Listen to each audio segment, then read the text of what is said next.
Good evening, Internet. Welcome back to another night of whatever this is. I'm That's all just over my shoulder, and tonight we're going to be talking about the Red Tree. You guys get two talks in the same weekend. Congratulations, or I'm sorry that happened. Um, I just finished the Red Tree earlier this morning. Uh, First off, I kind of want to talk about the cover of the book because it is not indicative of what the book is about. Um, this cover is I don't know what they were going for. Like you see the house, which does feature in the book. You see the tree, which does feature in the book. You kind of see the moon in the background, which does feature in the book. But like the composition of it, it looks like CW romance type book, which is not what it is at all. Um, the first cool thing that I actually want to point out. So on the inner title page, I don't know if you guys can see that. Sarah Crowe and Dr. Charles Harvey are actually credited as the authors of the book, even though it's an in-universe joke, that they're the ones who are writing the book. Sarah Crowe is the narrator. She is the one experiencing the events of the Red Tree. There's a brief foreword by her editor saying that she received this manuscript from just an anonymous source, and she knows that it's Sarah's writing. She can recognize the writing, but she is not entirely sure like how much of it is true. She's not entirely sure like what's going on with this manuscript. And she received it after Sarah's apparent taking of her own life. Um, the prologue with the editor, it's kind of concerned with this question of whether Sarah is a reliable or unreliable narrator. And Sarah will bring that up later in the book. So it's something that Caitlin was kind of concerned with is Sarah reliable or is she not? Um, the intro is the editor going out to the farmhouse where Sarah was holed up, where she was living when she took her own life. She sees like several things that kind of correspond the information within the manuscript that she received. She sees the tree, she sees the carvings, she has the description of the house. But Sarah kind of says later in the book that she has an unreliable memory. So she doesn't know how much of what she's writing is reliable. It seems like the editor might have questions about how much of Sarah's writing is reliable. Something that comes up later in the book is that when Sarah meets her recently passed partner, Amanda, when she meets Amanda at a party, she tells Amanda a tall tale. She says that when she was in Greece, she saw a turtle lying on the beach, and it affected her so deeply. And she had it on her mind when she wrote her novel, but then she didn't put it into the novel. And Amanda kind of teases her, like, "This affected you so deeply; it's the thing that you remember the most, and you didn't bother to write about it." And Sarah's like, "Well, isn't that like what life is about? Like, the things that most strongly affect you are the things that you can't really put into words." But that ties back into like this theme throughout the novel of like, is what Sarah's telling us what's really happening? Is that true? Uh, so Sarah is running away. She was in Atlanta with her now deceased partner, Amanda. And she found out that Amanda was cheating on her with the owner of a sushi restaurant. And this becomes a big plot point later on. I think it's very understated at the beginning because Sarah doesn't want to kind of like tell what happened, tell why Amanda took her own life, tell what's going on, like with her. Um, with her running away from Atlanta, with her moving up to New England, with her moving into this farmhouse, she's kind of like leaving all of that information out because she doesn't want to face it. Um, so Amanda is kind of this specter looming over the narrative. She took her own life, and that is what kind of pushed Sarah out of Atlanta. That's the inciting incident. That's how she ends up at the farmhouse and the red tree. Early on in the novel, Sarah tells the story of seeing a woman when she was a child. Sarah went out into these fields or this swampy area in Georgia, and she found some fossils, and these fossils turned out to be significant. She turned them into a scientist who offered to pay her if she found any more. And so she was out hunting for fossils. And during this time, she saw a ghost. She was in the river. She saw a beautiful woman on the other side of the river who was completely naked from head to toe. The woman stepped into the river and then disappeared under the current. Childhood Sarah didn't know what to make of this, so she called it her ghost story. She ended up running away, and it's kind of something to keep in mind that Sarah is connected from childhood to this idea of like a ghost or something happening beneath the surface that she can't quite understand. And she comes up with a lot of reasonable explanations for it. But towards the end of the novel, it's going to tie in with one of her dreams. A lot of this story is dreams. It's Sarah coming up with allegorical symbols for what she's going through. It's told in a journal style. She's typing on a typewriter. She's keeping a journal of the events as they're happening. There are certain dates that become relevant when she's retelling things in the later entries. But keep in mind that the dreams are kind of there to like reflect on what's happening, what's happened in the past, and where things are heading in the future. So Sarah moves to this townhouse or this farmhouse up in New England, and she hears a story about the previous tenant in town. The stranger is like, "Oh, you're out at this farmhouse. I'm surprised that you're there, given what happened to the previous tenant." And she says, "Well, what's happening? What's happened to the previous tenant?" And she comes to find out that there was a doctor, Dr. Harvey, who was there writing about the red tree that grows on the land, the plot of land. Later, she takes a journey to the underworld. She heads into the basement and she finds a doorway. And the doorway is carved with all of these like kind of runes, all of these different symbols. And then above the doorway, there's a horseshoe that used to hang for good luck in the shape of a U. And the nails have rusted and it has fallen down. So instead of making the good luck U, it's now making an hourglass symbol. So it looks like the belly of a black widow spider.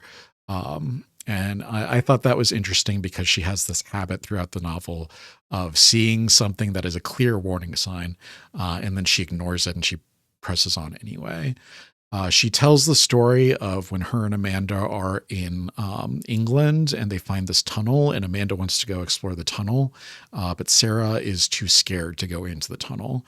And so I had theorized throughout the novel that, or I had theorized at the time that I read it, that she kind of feels guilty about letting Amanda go into the tunnel alone. She feels like she should have been there to accompany Amanda. But for whatever reason, she decided not to. And now she's kind of like ignoring all of the warning signs and throwing herself into danger. So Sarah journeys into this tunnel that's in the basement. And she finds a typewriter and she finds a manuscript, and it's this manuscript of Dr. Harvey's. And so throughout the novel, she'll return to this and she'll read through passages, she'll recreate passages in the typewriter. But the main point is that Dr. Harvey came to this farmhouse in order to write about the Red Tree. And towards the end of his tenure there, he took his own life as well. Um, Amanda finds his, or not Amanda, Sarah finds his manuscript. She tries to get rid of it. She makes a deal with somebody at the University of Rhode Island, and says, "I'll give it to you." And the person says, "Oh yeah, I'm going on vacation now, but when I get back from vacation, I'll come by the farmhouse and pick it up." And then that just never happens. So she's stuck with this manuscript from Dr. Harvey, and she is kind of like recreating it throughout her journal.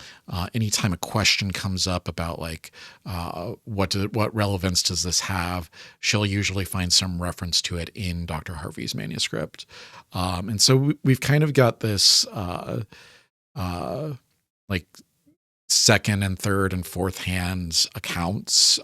So the history of the farm, the history of the Red Tree, the history of like the inhabitants of this house that she's staying in. She'll find something disturbing. She'll find a dog, or she'll find something that indicates the presence of a wolf. And then she'll go into the manuscript, and Dr. Harvey will have done research, and he'll have found it this reference in the past to one of the previous residents, like seeing a large dog in the house or seeing a large wolf around the property. And then it kind of connects like the past with the present. In my notes, I had said something about the typewriter and the manuscript being continuity between Dr. Harvey and Sarah. So she learns about something firsthand, and then she goes back to the manuscript, and that's how she finds a continuity, or she finds a reference to it. And it's kind of just the presence of these things happening throughout history. So she's reading through this manuscript, and her landlord says that he's going to rent out the attic. Uh, she's no longer going to be alone in this farmhouse anymore. This woman, Constance, who is an artist from California, she's on her way out to Rhode Island, or she's out on her way out to New England. She's going to occupy the attic. She's brought a bunch of like easels that she's going to be painting on. She's brought her art supplies, and she's going to be occupying the attic. This is kind of the rising action of the story. The story doesn't really follow a 5-act structure, but this is kind of like where the second act would be. So Constance comes out. She grew up in the area. She knows about the Red Tree. But she has been away. She's been in California. She doesn't know like what's happened in the previous 30 years. She knew about Dr. Harvey, but she didn't know what happened to him. She didn't know about his family.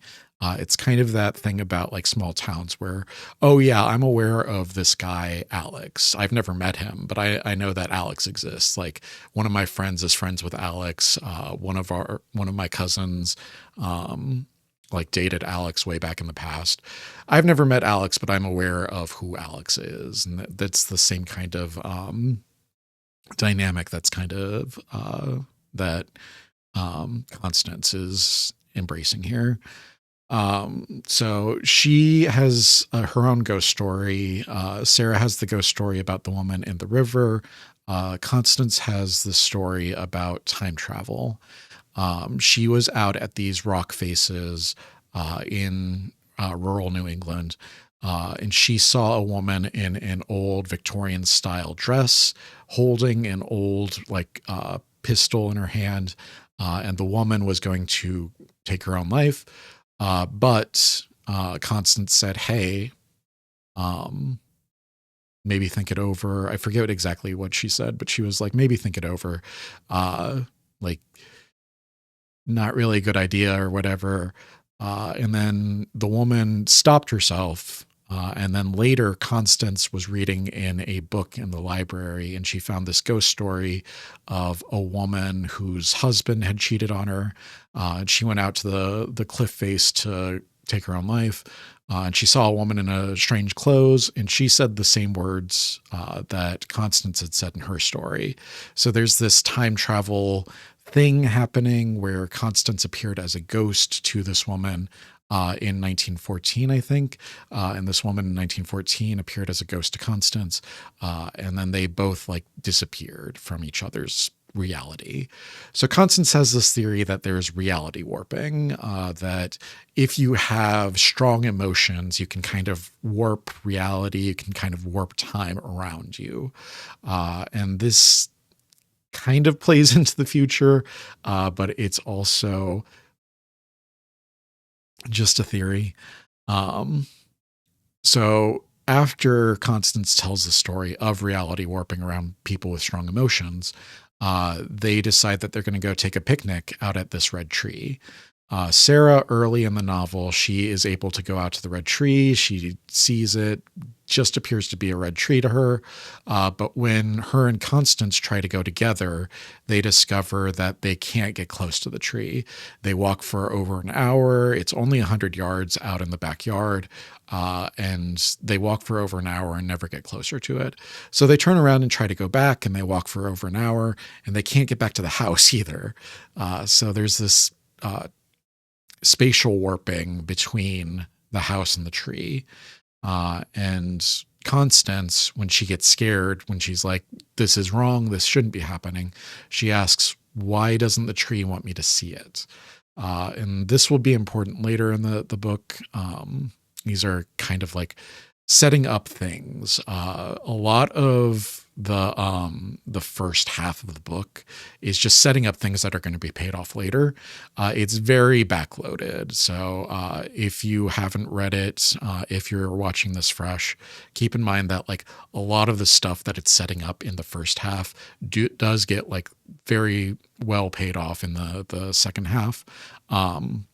But it's a lot of like setting stuff up and introducing this character and introducing this theory and all of this stuff.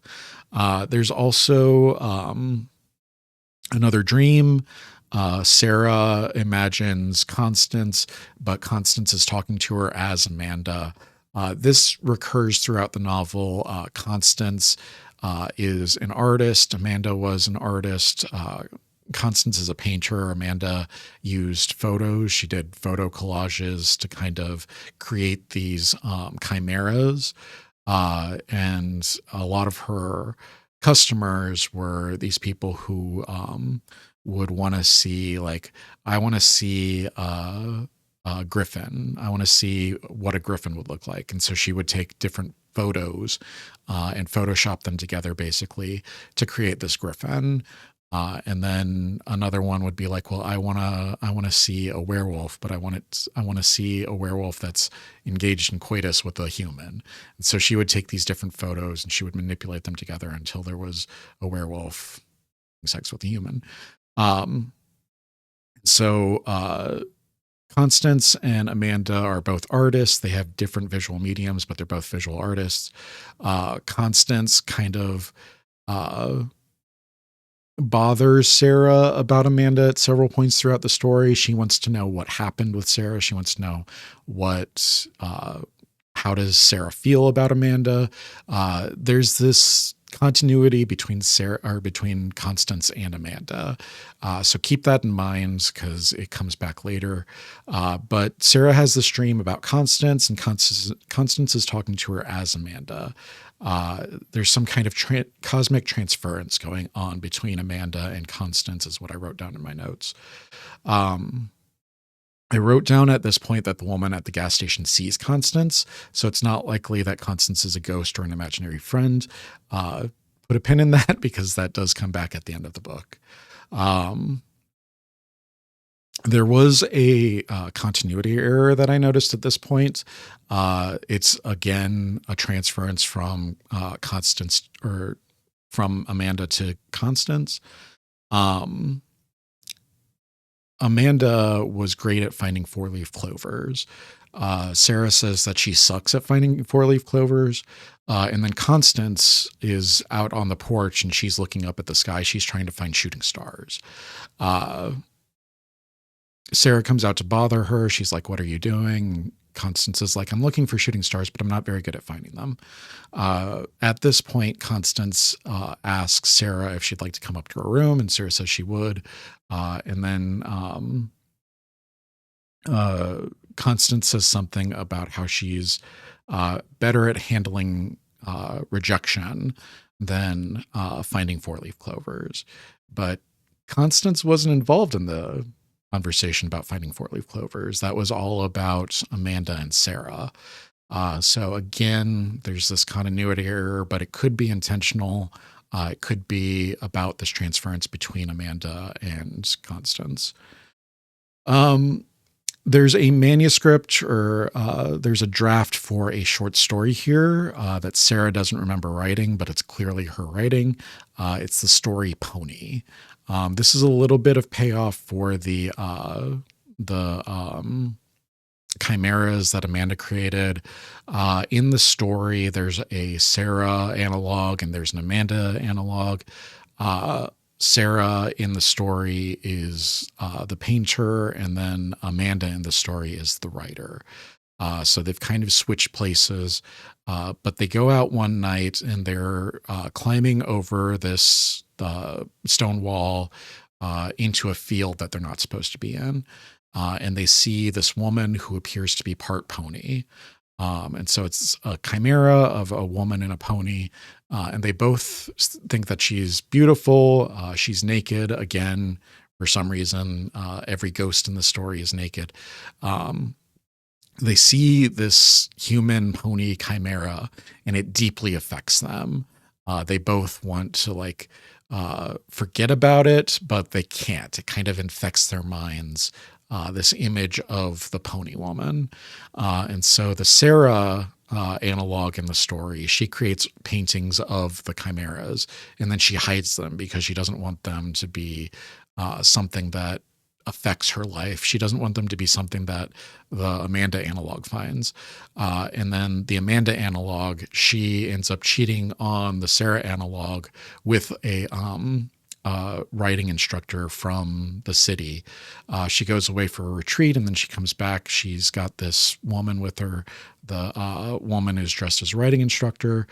She transforms the Amanda analog into a pony woman through various means. It's very graphic in the novel. I'm not going to say it here because this is YouTube. They probably won't like that. But there's this transformation of the Amanda analog into this pony woman that they've both been affected by.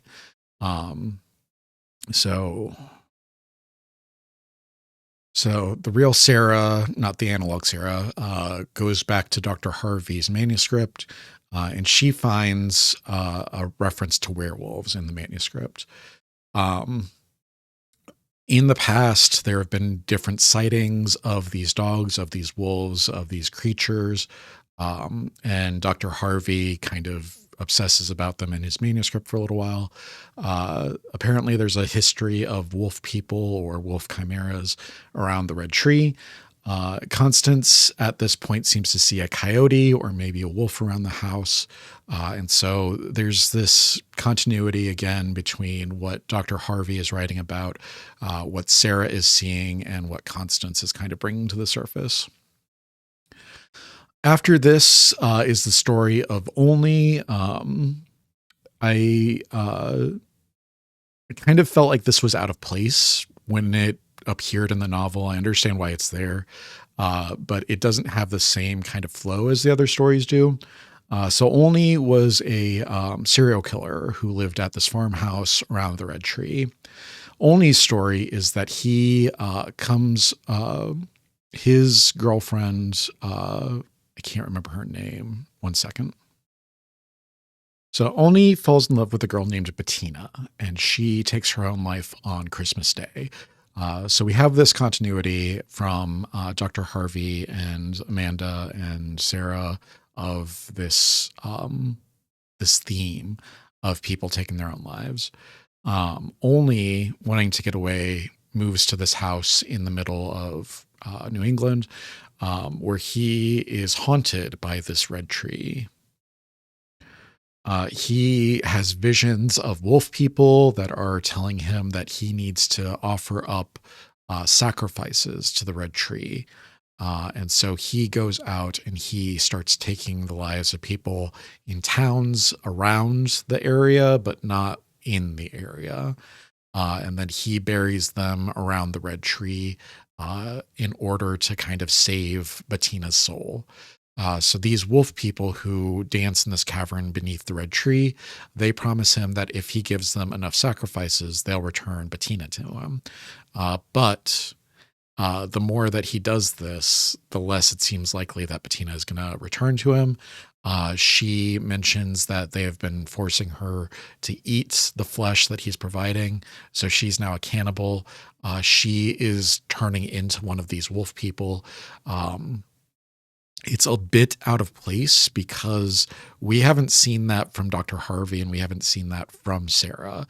They're not having these visions of things beneath the red tree telling them to go out and murder people. So I was wondering how much of that is only and how much of that is the actual red tree. I kind of did theorize at this point that between the chapters, Sarah might be going out and killing people and then just not telling us about it. I don't think that that's what's happening, but it is possible that that's what's happening. But Olney is eventually caught.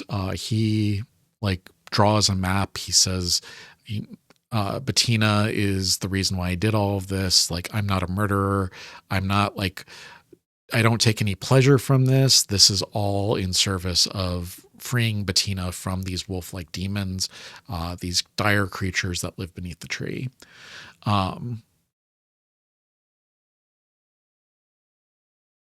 One thing I haven't talked about much is that Sarah has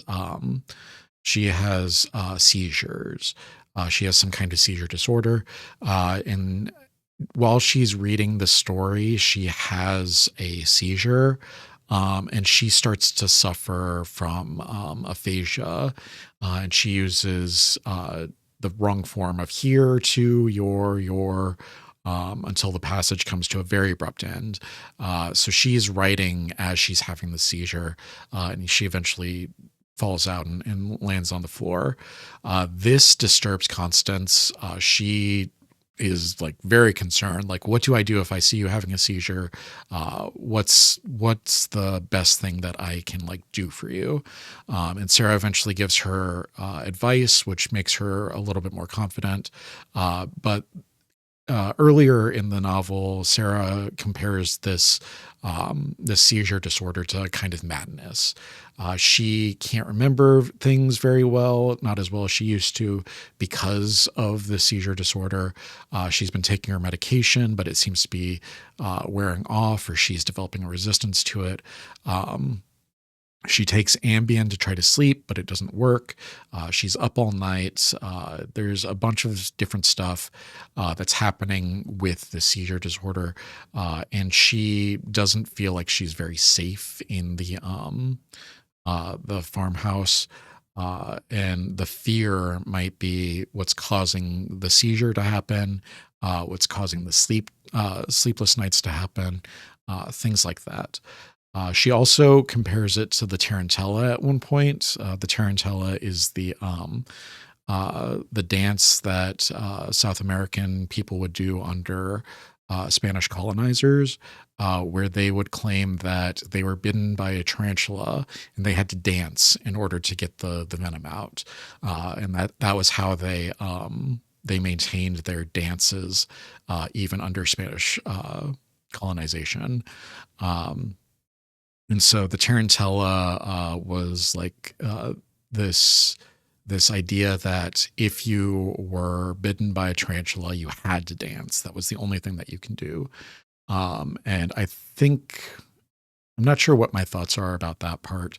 I think that Sarah is kind of trying to make herself into this continuity, into this continuum between people of the past, the mad woman, of literature, the madwoman of South America, the things that she doesn't have responsibility for. She has to have these seizures because that's what she has to do. We have this another spatial warping in here. So Sarah has a dream about Constance as this chimera. She has a dream about Constance as a Constance / Amanda / Wolf chimera. And then somewhere in there, Constance decides that she wants to go to the basement. She wants to see where Amanda found the manuscript, and she journeys down to the basement by herself. This kind of has a parallel to Sarah letting Amanda go into the tunnel alone. She lets Constance go down to the basement alone, but then later she goes down to the basement to look for Constance when Constance doesn't come up. So she goes back to the place where she found the manuscript, where's the tunnel that has the runes and the horseshoe above it, and she journeys in, and she finds that it goes much deeper than she would have imagined. And she uses the word abscess. She thinks that there's an abscess beneath the house, and that it goes all the way probably under the red tree, maybe under the nearby lake. And so she goes like shallowly in. She doesn't want to go all the way in, but she's calling for Constance. She's like, "Where are you? What's happened?" And she turns around and she sees Constance naked again. Constance somehow gets behind her, even though she's heading into the supposedly like straight tunnel. And then Constance starts speaking either German or Dutch. She says something in a foreign language that she doesn't speak. And then Sarah takes her, gets her upstairs, gets her into her clothes, and makes sure that she's safe. And then Sarah comes down to write about it. So there's two more kind of big events that happen in the real world between Constance and Sarah. So the first is that Sarah goes out to the back porch one day and she finds a length of fishing line, green, like neon fishing line that has been tied to the back porch, and it leads off towards the red tree. And so she follows that line towards the red tree. She is able to get there. There's no spatial warping this time. And when she gets there, she finds a rabbit sacrificed on a stone at the bottom of the red tree. And she says Constance has clearly come out and done this. And she thinks that Constance left the fishing line there for her to find. So she's assuming that Constance is like wants her to know that this thing is happening, that Constance has gone out and sacrificed this animal, and that Constance was able to reach the red tree at last. And so this really pisses Sarah off. She is scared. She doesn't know what's going to happen with Constance. She doesn't know if Constance is becoming unonly. She doesn't know if Constance is like experiencing things. She doesn't really know if Constance is still in control. And so they have a fight about this, and Constance decides that she's going to leave the farmhouse. So Sarah goes to sleep. Sometime in the night, Constance disappears. I think Sarah says later that her keys are still on the dresser, so she doesn't know how Constance is gone. But sometime during the night, Constance is no longer in the house. So she goes up to Constance's attic to see what's happening, and in it she finds that the entire room is covered in these leaves that have fallen from the red tree. And Constance has found these leaves before. She found some in her room. She found some in Constance's room. And it seems to be a symbol that like the tree is invading into the household somehow. So in addition to these leaves, she also finds a number of paintings. So there's 7, I think. There's 7 canvases that Constance has brought with her. But instead of being a painting, there are clips of paper, and these clips of paper have abstract newspaper statements taken out of context, or clippings of books or something. And so she goes around to them like one by one, reads them, jots down what they say, puts it into the typewriter so that she has a record of it. And then she goes to the closet for some reason. And when she turns around, they're all actual paintings again. But the paintings aren't attributed to Constance. They're attributed to Bettina, who was Olney's lost love.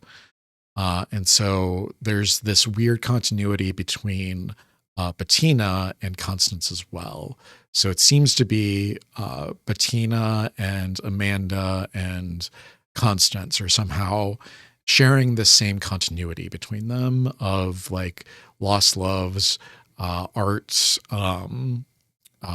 these disturbing images, the chimeras, and then the way that they kind of affect Sarah. And then once she goes, once the paintings have transformed, she goes from, I think, the first four. And the fourth one is kind of too much for her to handle. So she turns away and she leaves, and she types it down. At this time, she has another dream, and this dream is kind of the capstone for the novel. This dream kind of aims to tie everything together. So we've got Amanda and Sarah out on a road trip. They're going down to the river in Georgia, where Sarah found the fossils that made her famous, where she saw the ghost that she witnessed when she was a child.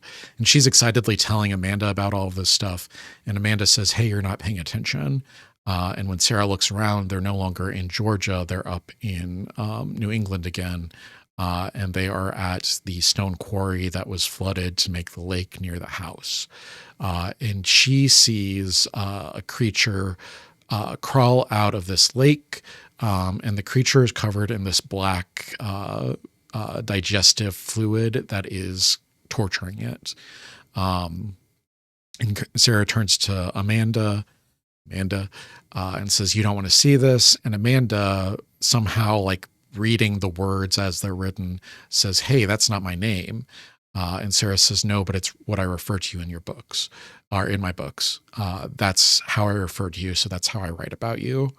And then there's a shifting. I think the metaphor is like a kaleidoscope.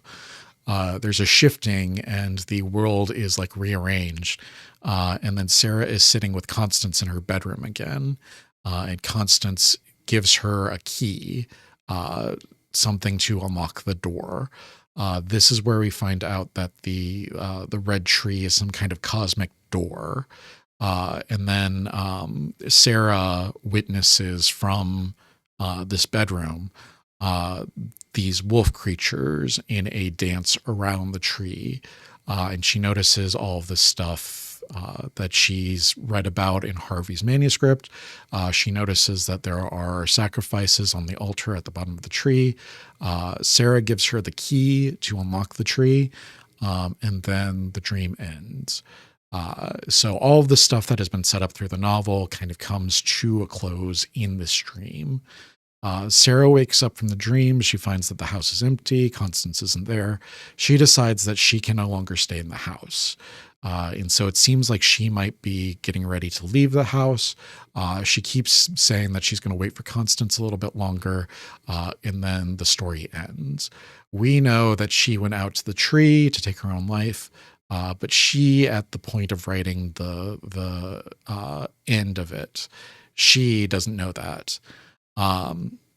There's a postscript, which is a section of one of Sarah's novels. Sarah has written about a woman in bed with a prostitute. And she has the main character has a story, and the prostitute wants to hear the story. And so the sex worker says, you know, tell me the story, please. And the main character says, well, it's really complicated. Like it's really long. Like it's not very clean. Like there are a bunch of contradictions. Like there are a bunch of plot holes. It's a long story. I don't really want to like I really don't want to bore you with it. And the sex worker is like, no, please bore me with it. Like, keep telling me the story. Come back tomorrow. I'll listen to it. Just tell me what the story is. And then the passage ends just like in the middle. Um, there's an implication that like Sarah has been telling this story to keep herself alive. Like she is Scheherazade. She's both the storyteller and the king. She's been telling the story in order to prolong her life. Um, Towards the end of the novel, she realizes that Constance was never there. She was not a real person. And so she was just a construct either of the red tree or of Sarah's madness. And so she has been telling this story, these things that have been happening to her. They haven't actually been happening to her. She's been making things up. And then she doesn't know what's dream and what's reality anymore. She talks about an ex-therapist who told her to keep a dream journal. She says that as a writer, she was never sure how much of what she was writing about her dreams was her inventing things after the fact and how much was her actually recording her dreams. And the same thing happens here. She makes a comment that all narrators are unreliable because human consciousness is unreliable, human memory is unreliable. She doesn't know what is the real dream, what is real life, and what is something that she has invented. And this all gets wrapped up in this red tree, this cosmic doorway that she has access to through her dreams. Um, and so it all comes to this weird conclusion about like stories as a medium of both storytelling, of like imparting information, but also of like extending things past the point where they should like naturally end. The red tree becomes this eternal thing. It reaches back into history. It reaches forward into history. They relate it to the circumference of a circle. A circumference of a circle has no beginning, has no end. You can just experience a part of it. And Sarah isn't sure where she is on the circumference of a circle. All she knows is that she has experienced this small part of it, and it has affected her deeply. Um, so there's a lot here. There's a lot of meat here. Um, there's a lot that I haven't even gotten to. When Sarah comes back from finding the rabbit sacrificed on the altar and at the bottom of the red tree, she reaches into her pocket and she discovers a human jaw. Was that the red tree fucking with her? Was that something that she picked up in her shock? Is that something that did she kill somebody and she took their jaw?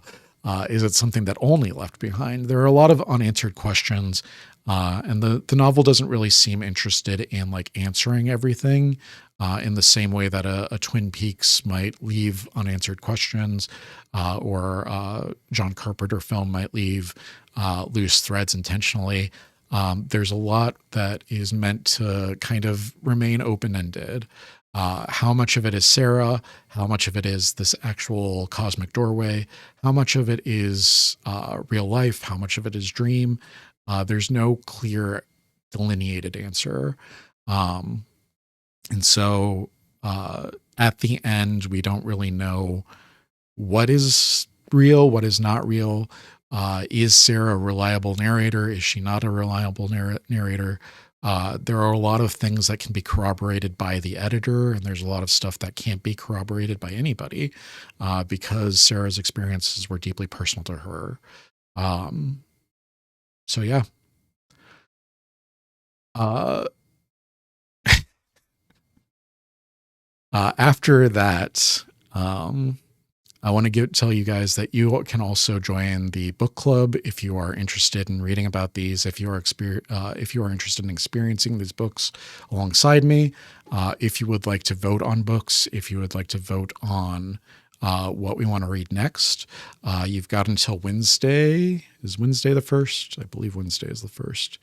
You have until Wednesday, April 1st, in order to vote on what books you want to read next. Feel free to leave book suggestions in the comments. The book club is hosted on lemmy.cafe. If you search for AWM ''S Alms Book Club, you should just find it. You can leave your own comments. You can tell me that I'm wrong. You can tell me what you liked about the novels, all of that stuff. Please come by. Please come join. There was only like one person in the book club this week or this month. So if you are at all interested in joining, please come by. Please join. Please give me your own thoughts. All of that stuff. I'm going to get out of here. Thank you all for joining me for another night of whatever this is. I love you. I'll see you in the next video. Good night.